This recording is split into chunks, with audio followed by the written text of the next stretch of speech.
A brand new year, a year which was meant to be full of hope and optimism, looking forward, New Year's resolutions, and many people hoping for an end to conflict. That has been shattered on the second day of this brand new year. The Times front page: terrorist truck attacker kills 10 in New Orleans. This is the Daily Telegraph saying an IS cell is behind the New Orleans terror. The Guardian says 10 dead after truck flying IS flag drives into a crowd in New Orleans. So what do we know?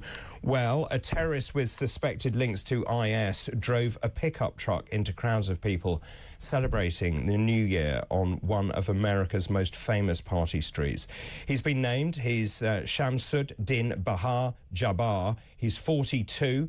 He's a US national. He served in the US military.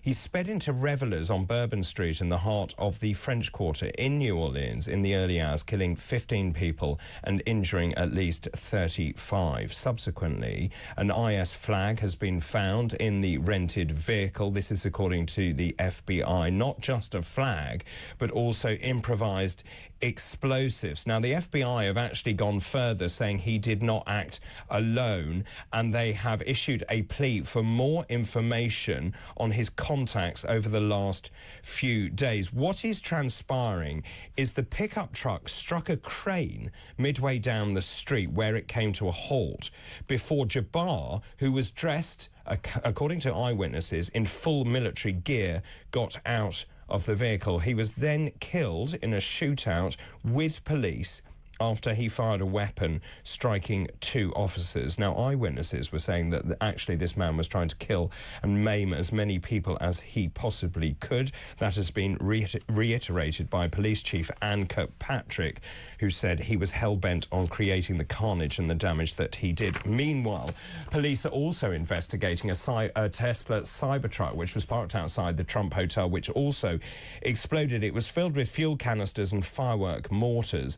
It exploded outside the Trump Hotel in Nevada in Las Vegas. There you can see that explosion taking place, the footage that we are just saying. Now, the link between these two, both of these vehicles were hired from a car hire app, and that is what the FBI are now concentrating on. The story, since we've been on air, has moved on. ABC News now reporting that multiple people have been shot near a music venue in Queens in New York, according to police. Other reports suggest that at least 10 people have been shot at the nightclub. And the Daily Mirror, for me, of all the front pages, the Daily Mirror, I think, has the pithiest and the most poignant headline this morning: America under attack. Joining me now, James Hill, political correspondent at The Spectator. Good morning, James. James, Happy New Year. It is not the beginning of a new year that anyone had hoped for. Here we have innocent people celebrating the new year, mowed down, people killed, injured in a barbaric attack in New Orleans. You've then got an explosion of the Tesla Cybertruck, which took place outside the Trump Hotel in Vegas, and now we have multiple people being shot in a nightclub. Yes, and this is clearly part of a long-standing pattern, both in America and in Europe too, in which these kind of large vehicles are being used to terrorise people at a point of festivity when they're going out and socialising.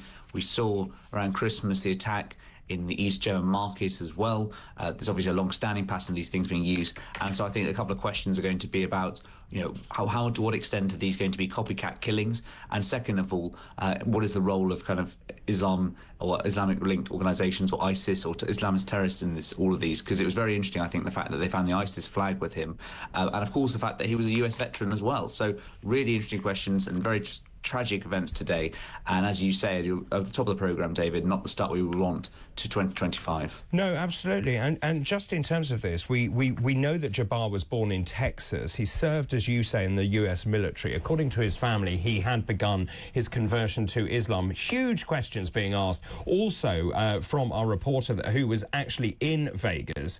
This was Dan Warren, who was actually in Vegas at the time. He said the security was very lax. Certainly at one end of the strip, the security was lax. caps that vehicles were allowed to come and go. They went up to the top of a multi-storey car park. They were amazed that they had such freedom at a very busy time when obviously public safety is paramount. Yes, I mean, this is the continual trade-off in terms of vigilance. And I think what's so striking is that if you talk to people involved in the kind of security world, is that they're constantly bombarded with information now. And that's partly a response to increased terror levels over the past 20 years or so, but also the nature of social media threats. They have to make a real hard grasp at trying to distinguish between genuine threats and sort of just general information. So clearly they judged in this case the threat level to be insufficient to raise it. Clearly, though, it could have had very different consequences if the driver wasn't so deranged to only blow themselves or set themselves up on fire.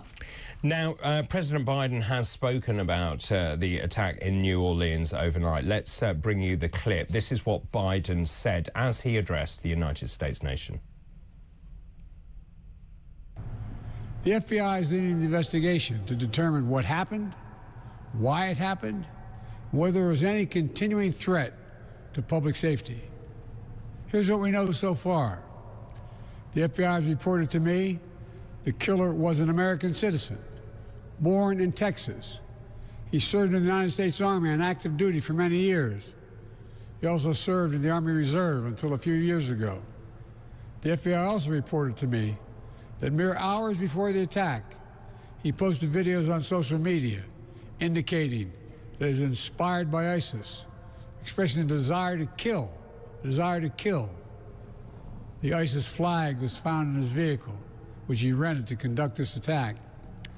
Possible explosives were found in the vehicle as well, and more explosives were found nearby.